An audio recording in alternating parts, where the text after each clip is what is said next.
इस वीडियो के अंदर हम देखने वाले हैं कि इंडसइंड बैंक के अंदर हमें अपना एक zero balance bank account online तरीके से कैसे ओपन करना है। यहाँ पर आपको लेटेस्ट तरीका दिखाऊंगा जिसमें कि आप घर बैठे अपना zero balance saving account open कर सकते हो और पूरी तरीके से आपका जो खाता है एक्टिवेट हो जाएगा। आपको किसी भी काम से ब्रांच जाने की जरूरत नहीं है। आपका डेबिट कार्ड आपके घर के पते पर आ जाएगा। चेकबुक चाहिए तो वो भी आपको घर ही पर मिल जाएगी। खाते को ओपन करने के लिए सबसे पहले तो हमने इंडसइंड बैंक की जो ऑफिशियल वेबसाइट है इसका लिंक वीडियो के डिस्क्रिप्शन में दे रखा है, जहां से क्लिक करके जो जीरो बैलेंस अकाउंट ओपन करने का पेज है आप डायरेक्टली उस पर आ सकते हो। यहां पर आप देखोगे कि ये जो अकाउंट है पूरी तरीके से जीरो बैलेंस अकाउंट है, यानी कि एवरेज बैलेंस हर महीने मेंटेन करने का झंझट नहीं। कभी भी पैसे अगर नहीं होते हैं तो इसको लेकर के चार्जेस नहीं लगेंगे। यहाँ पर जो है अकाउंट को ओपन करने के लिए आपको अपना जो मोबाइल नंबर है दर्ज करना है। यहाँ पर आप देखोगे कि मोबाइल नंबर जैसे हमने दर्ज किया है, साथ ही में अकाउंट नंबर के सेक्शन में हमारा जो मोबाइल नंबर है वो यहाँ पर ऑटोमेटिक कॉपी होकर के आ चुका है। यानी कि यहाँ पर हमारा जो मोबाइल नंबर है वही हमारा अकाउंट नंबर हो जाएगा। बहुत सारे लोगों के लिए तो अच्छी चीज़ है कि उनका जो मोबाइल नंबर है खाता नंबर हो जाएगा, अलग से याद करने की ज़रूरत नहीं होती है, तो ये काफ़ी अच्छी चीज़ है। लेकिन कुछ लोगों को अगर नहीं रखना है, आप अपने मर्जी का कुछ खाता नंबर रखना चाहते हो, आप यहाँ पर जैसे कि कुछ लोग होते हैं ना, मैंने इससे पहले खाता खोला था तो 786 करके ट्राई किया था तो मुझे अवेलेबिलिटी मिल गई थी तो मैंने वो खाता ओपन कर लिया था। तो ऐसा कोई आपका नंबर है जो आप खोलना चाहते हो कर सकते हो। जैसे कि यहाँ पर अवेलेबल दिखना चाहिए, मेरे केस में अवेलेबल यहाँ पर फिच होकर के आ चुका है। इसके बाद में आप सभी को नीचे की तरफ आना है, टर्म एंड कंडीशंस को एक्सेप्ट करना है। हम कंटिन्यू के ऑप्शन पे क्लिक करेंगे। अब आपके फोन पर वेरीफाई करने के लिए एक ओटीपी आएगा। आप यहाँ पर ओटीपी दर्ज करोगे और वेरीफाई के ऑप्शन पे क्लिक करोगे। आधार नंबर हम यहाँ पर दर्ज करेंगे, साथ ही में पैन नंबर कैपिटल लेटर्स के अंदर जैसा आपका पैन कार्ड नंबर उस पर प्रिंटेड है सेम वैसे आपको लिखना है। और इसके बाद में टर्म एंड कंडीशंस को यहाँ पर एक्सेप्ट करना है और सेंड वेरिफिकेशन ओटीपी इस ऑप्शन पे क्लिक करना है। तो आपके आधार कार्ड से जो भी आपका मोबाइल नंबर लिंक होगा उस पर वेरिफिकेशन के लिए एक मैसेज के माध्यम से कोड जाएगा, वो आप कोड यहाँ पर दर्ज करोगे। तो इस तरीके से आधार से जो वेरिफिकेशन है वो सफलतापूर्वक हो चुका है। अब फॉर्म के अंदर जो भी एडिशनल इन्फॉर्मेशन ज़रूरी है वो आपको भरना है, जिसमें कि चाहिए यहाँ पर ईमेल आईडी। तो ईमेल आईडी एक तो आप जैसे कि ईमेल आईडी के सेक्शन में क्लिक करोगे तो एक तो ऑप्शन है कि आप ईमेल आईडी मैनुअली अपनी जीमेल आईडी यहाँ पर एंटर कर सकते हो, या फिर आपके जिस ब्राउजर के अंदर जो जीमेल आईडी आपकी लॉगिन है आप ऑथेंटिकेशन कर सकते हो। अब जैसे कि मेरे फ़ोन में 2 लॉगिन है तो मैं चाहता हूँ यहाँ पर मैनुअल अपनी जो ईमेल आईडी है एड्रेस यहाँ पर हम टाइप करेंगे और इसके बाद में सेंड ओटीपी की टैब पे क्लिक करेंगे। तो आपकी जो जीमेल आईडी है उसके इनबॉक्स के अंदर एक बैंक की तरफ से मैसेज आएगा, एक ओटीपी आएगा, वो आपको यहाँ पर दर्ज करना है और वेरीफाई करना है। तो आप देखोगे कि ईमेल आईडी हमारी वेरीफाई हो चुकी है। अब बाकी के जो सेक्शन बचे हैं जैसे कि मैरिटल जो भी स्टेटस है, आप शादीशुदा हो या फिर अनमैरिड हो, यहाँ पर सेलेक्ट करना है।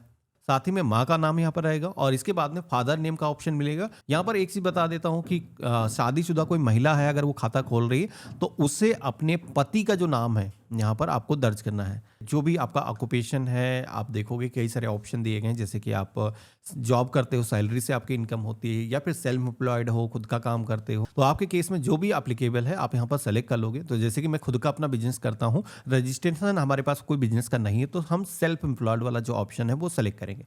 इसके बाद में लाइन ऑफ बिजनेस के सेक्शन में आना है। तो यहाँ पर आप सभी को कई सारे ऑप्शन मिलेंगे, जिसमें कि अगर आप सर्विस प्रोवाइड करते हो या फिर जैसे कि एग्रीकल्चर करते हो, किसानी करते हो, अगर कोई स्टूडेंट है तो यहाँ पर भी आप सभी को ऑप्शन मिल जाएगा, आप यहाँ पर सेलेक्ट कर लोगे। इसके बाद में ग्रॉस मंथली इनकम के सेक्शन में आना है। तो ये जो स्लैब है ये काफ़ी इंपॉर्टेंट है। यहाँ पर जो आपकी मंथली इनकम है वो आपको बताना है, यानी कि हर महीने जो भी आप कमाई करते हो। लोगों के मन में अक्सर सवाल आता है कि क्या यहाँ पर हर महीने खाते के अंदर पैसे इतने डिपॉजिट करने होंगे, क्योंकि इससे पहले मैंने कई लोगों की कमेंट देखे थे। तो ऐसा नहीं दोस्तों, यहाँ पर आपकी इनकम से आपकी जो है डिपॉजिट लिमिट नहीं तय की जाती। आपका जो भी मन हो यहाँ पर डाल सकते हो, ऐसा कोई ज़रूरी नहीं। लेकिन 12 लाख से ऊपर अगर होती है इनकम तो ऐसे में इनकम सर्टिफिकेट आपको देने की ज़रूरत होती है, तो 12 लाख से ऊपर ना ही दर्ज करना।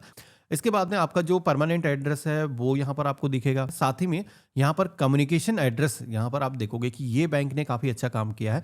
पहले क्या होता था कि आधार का जो रिकॉर्ड है उसी एड्रेस पर आपकी जो बैंकिंग किट है वो डिलीवर हो जाती थी, आपका एटीएम, चेकबुक वहाँ पर जाती थी। लेकिन कई बार क्या होता है कि हम किसी जॉब के सिलसिले में बाहर रहते हैं, गाँव में नहीं रहते हैं, तो ऐसे में होता ये है कि काम के सिलसिले में अगर आप किसी दूसरी लोकेशन में रहते हो और वहाँ पर चाहते हो कि आपकी जो बैंकिंग किट है वो मिल जाए, तो ऐसे में आपको my current address is different इस ऑप्शन पे क्लिक कर देना है। तो फिर अलग से जो एड्रेस है दर्ज करने का जो ऑप्शन है वो आपको मिल जाएगा, फिर आप यहाँ पर नया पता दर्ज कर पाओगे। इसके बाद में अगला ऑप्शन दिखेगा नॉमिनी डिटेल का। तो यहाँ पर आप जिसको भी नॉमिनी बनाना चाहते हो आपको यहाँ पर इस ऑप्शन पे क्लिक करके इनेबल करना है कि हाँ, हम नॉमिनी की जो डिटेल है वो दर्ज करना चाहते हैं।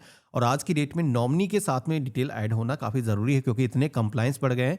बाद में जब जो है कोई क्लेम करने के लिए जाता है फैमिली मेंबर आपके ना रहने पर, तो दिक्कतें आती हैं। तो ऐसे में कोई ना कोई परिवार का सदस्य, आपके पिता हो सकते हैं, आपकी माता हो सकते हैं, उनको नॉमिनी आपको बना लेना है। अब इसके बाद में एडिशनल डिटेल के सेक्शन में आना है, जहाँ पर कोई डिफरेंट एबल पर्सन है, अगर कोई विकलांग है तो यहाँ पर सेलेक्ट करेगा, हम नो के ऑप्शन पे क्लिक करेंगे। अगर आप इंडिया के बाहर कोई टैक्स का पेमेंट करते हो तो आपको बताना है नहीं भाई, हम नहीं जमा करते हैं। इसके बाद में पॉलिटिकली स्पोर्ट पर्सन, तो अगर कोई राजनीति से आपका संबंध है तो आपको यहाँ पर बताना है। अब इसके बाद में अगला ऑप्शन मिलेगा सेलेक्ट ब्रांच का, जहाँ पर आपकी जो ब्रांच है, आपका जो एड्रेस है, जो आपने कम्युनिकेशन के लिए दर्ज किया है, उसके अकॉर्डिंग यहाँ पर फेच होकर के आ जाती है। एक चीज़ यहाँ पर क्लियर कर देता हूँ, कई बार क्या होता है कि जैसे कि आपका जो प्रेजेंट एड्रेस है और परमानेंट एड्रेस के अंदर डिफरेंट होता है, तो ऐसे में बहुत सारे लोगों की जो ब्रांच है जैसे कि दूर की सेट हो जाती है। तो ऐसे में आप जब भी वहाँ पर एड्रेस दर्ज कर रहे हो आधार के केस में, तो आपको ध्यान रखना है कि आधार का जो एड्रेस है वो आपके आसपास का हो, कि कल को कभी ब्रांच जाकर के काम कराने की ज़रूरत हो तो आसानी से आप कर पाओ। इसके अलावा जैसे कि मान लो आधार पे पुराना आपका पता है, अभी वर्तमान में आप कहीं दूसरी जगह पे रह रहे हो, तो जो मैंने बताया था कि कम्युनिकेशन का जो पता है ऊपर आप अपडेट कर सकते हैं, यस के ऑप्शन पे क्लिक करके आप पता जो भी दर्ज करोगे उसके अकॉर्डिंग जो नियरेस्ट ब्रांच होगी वो आ जाएगी। ब्रांच को सेलेक्ट करने के बाद में यहाँ पर एक इंपॉर्टेंट ऑप्शन दिखता है जो कि है डायरेक्ट बेनिफिट ट्रांसफर का। बेसिकली गवर्नमेंट के जो भी बेनिफिट होते हैं वो अगर आप इस खाते के अंदर प्राप्त करना चाहते हो तो ये आप यहाँ पर साथ ही में लिंक कर सकते हो। अगर आपका कोई दूसरा पहले से खाता है तो आप उसी के अंदर अगर लेना चाहते हो तो आप इसको नो के ऑप्शन पे क्लिक करके आप यहाँ पर डिसेबल कर सकते हो कि भाई हमारे बेनिफिट जहाँ जा रहे हैं उसी में जाएं। लेकिन अगर आपको लिंक करना है तो यहाँ पर दो ऑप्शन दिखते हैं। एक तो ऑप्शन है कि आपको पहले से कोई खाता नहीं है, आप नए सिरे से लिंक करना चाहते हो, उस केस में आप सेकंड वाले ऑप्शन पे क्लिक करोगे कि हमारा जो आधार है पहले से सील्ड नहीं है। थर्ड ऑप्शन मिलता है तो जिनको भी ओवरराइड करना है, जैसे कि मान के चलते हैं इससे पहले आपका कोई खाता था, एसबीआई के अंदर था, पीएनबी के अंदर था, जहां पर आपका जो आधार है वो लिंक था और अभी आप चाहते हो कि इस खाते के साथ में लिंक हो जाए, तो आप यहां पर इनेबल कर दोगे तो आज ही आपका जो है ये काम हो जाएगा।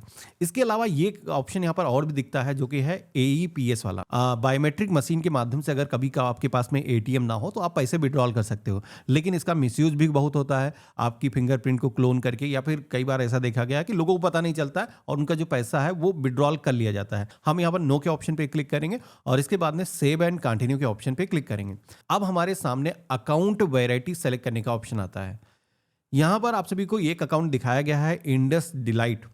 ये जो अकाउंट है आप देखोगे कि इसके अंदर एवरेज मंथली बैलेंस 0 है, यहाँ पर कुछ भी मेंटेन करने की ज़रूरत नहीं है और यहाँ पर इनिशियल फंडिंग करने की ज़रूरत है, जो कि यहाँ पर अभी देखोगे कि 500 रुपीज़ है, लेकिन जब मैं वीडियो को शूट कर रहा था तो 500 थी, लेकिन अभी बढ़ चुकी है। मैं आपको बताऊंगा कितना इनिशियल फंडिंग करनी होगी। अभी जैसे कि इसके अकॉर्डिंग आप देख रहे हो कि ये इनिशियल फंडिंग करनी है और उसके बाद में आपका जो खाता है वो 0 बैलेंस हो जाएगा। इनिशियल फंडिंग क्या होती है कि आपका जो खाता है खोलने के लिए आप ये पैसे जमा करते हो और उसके बाद में ये जो पैसे हैं आप निकाल सकते हो। डेबिट कार्ड अगर आप फिजिकल लेते हो तो उसके 590 रुपीज़ ये चार्ज आपको देने होंगे। वर्चुअल डेबिट कार्ड लेते हो तो वो फ्री के अंदर इशू हो जाएगा। इस अकाउंट पर बेनिफिट क्या क्या मिलेंगे तो यहाँ पर सारी चीजें बताई गई हैं। जैसे कि आप देखोगे इंडसइंड बैंक की ये खासियत है कि ये बैंक ही नहीं, आपको कई सारे बेनिफिट दिलाता है। इसके अलावा जैसे कि वैरायटी की बात हो रही है तो ये खाते के अलावा भी कई सारे खाते हैं। आप देखोगे कि इसके अलावा इंडस मल्टीपल मैक्स ये जो है अकाउंट, इसके अंदर जो है एवरेज बैलेंस मेंटेन करना होगा 10,000 रुपये, लेकिन इसके अंदर बेनिफिट ज़्यादा मिल जाएंगे। यहाँ पर जो कार्ड मिलेगा वीज़ा प्लेटिनम कार्ड मिलेगा, तो आपको जो भी अकाउंट पसंद आता है इस तरीके से स्वाइप करके आप यहाँ पर अकाउंट में जा सकते हो। चलिए, काफ़ी डिटेल डिस्कशन हो गया। अब हम खाते को खोलना चाहते हैं, सेव एंड कंटिन्यू के ऑप्शन पे क्लिक करेंगे। यहाँ पर प्रीव्यू आ जाएगा। आपको एक बार फॉर्म के अंदर जो भी इंफॉर्मेशन आपने फिल किया है मिलान कर लेना है। कोई भी चीज़ बैक में जाकर के सुधारना है तो जा सकते हो। हम यहाँ पर आई हैव रीड के ऑप्शन पे क्लिक करेंगे। टर्म एंड कंडीशंस का पेज आएगा, इसको रीड करेंगे और एक्सेप्ट करेंगे और यहाँ पर हमें कंफर्म के ऑप्शन पे क्लिक करना है। तो यहाँ पर अब आप देखोगे कि इनिशियल फंडिंग करने के लिए यहाँ पर बोला जा रहा है, जो कि आप अपने अकॉर्डिंग जितनी करना चाहो, जैसे कि मिनिमम 500 रुपये करनी है और मैक्सिमम 2,000, या फिर जैसे कि इनिशियल फंडिंग अभी बढ़ गई है तो यहाँ पर 10,000 रुपये इनिशियल फंडिंग मिनिमम करने का आएगा, तो उतना आपको करना है। हम यहाँ पर पे नाउ के ऑप्शन पे क्लिक करेंगे तो आप सभी के सामने पेमेंट करने के लिए मल्टीपल पेमेंट मेथड आ जाएंगे, जहां पर किसी भी एक पेमेंट मेथड के जरिए आप अपना जो फंडिंग है वो कर सकते हो। आप अपने मम्मी पापा के खाते से करा सकते हो या फिर आपका कोई फ्रेंड है उसके खाते से आप यहाँ पर फंडिंग करा सकते हो। वो यहाँ पर यूपीआई के जरिए पेमेंट करेगा और यहाँ पर आपका जो अकाउंट है वो खुल जाएगा, उसके बाद में रिटर्न बैक आप पैसे उसको भेज भी सकते हो, आपका जो अकाउंट है वो सक्सेसफुल ओपन हो जाएगा। हम यहाँ पर पे नाउ के ऑप्शन पे क्लिक करेंगे, यहाँ पर गूगल पे, फोन पे, जो भी एप्लीकेशन के जरिए पेमेंट करना चाहते हो सेलेक्ट करोगे, या फिर उसकी जो यूपीआई आईडी है यहाँ पर आप दर्ज करोगे, अपना जो पिन डाल करके ऑथेंटिकेट करना है, तो आपका जो पेमेंट है जैसे सक्सेसफुल हो जाएगा और आप सभी के सामने ये जो मैसेज है आ जाएगा। अभी आप देखोगे कि हमारी जो एप्लीकेशन है वो सबमिट हो चुकी है और हमारे सामने कंप्लीट योर केवाईसी नाउ का ऑप्शन आ जाएगा। बैलेंस को लेकर के कोई रिस्ट्रिक्शन नहीं है, आप कितना भी पैसा इस खाते के अंदर रख पाओगे अगर आप फुल केवाईसी कर देते हो। वैसे क्या होता है, आरबीआई के रूल के अकॉर्डिंग 1 लाख रुपए से ज्यादा खाते के अंदर नहीं रखा जा सकता है जब तक आपकी फुल केवाईसी ना हो रखी हो। तो फुल केवाईसी पहले होता था, बैंक जाना पड़ता था, लेकिन ये केवाईसी आप घर बैठे वीडियो केवाईसी के माध्यम से कर सकते हो। कैसे करना है मैं आपको दिखाता हूँ। नीचे की तरफ अगर आप आओगे तो यहाँ पर आप सभी का जो अकाउंट नंबर है, साथ ही में एप्लीकेशन का जो रेफरेंस नंबर है देखने को मिलेगा। तो वीडियो केवाईसी करने से पहले इसका स्क्रीनशॉट आपको ले लेना है। अब वीडियो केवाईसी करने के लिए हम प्रोसीड की टैब पे क्लिक करेंगे और इसके बाद में आप सभी के सामने कुछ इस तरीके का इंटरफेस आएगा। यहाँ पर एक ऑप्शन मिलेगा, I am assisted by my agent. तो अगर आपको बैंक के कर्मी ने सपोर्ट किया है खोलने के लिए तो आप यहाँ पर फिल करोगे।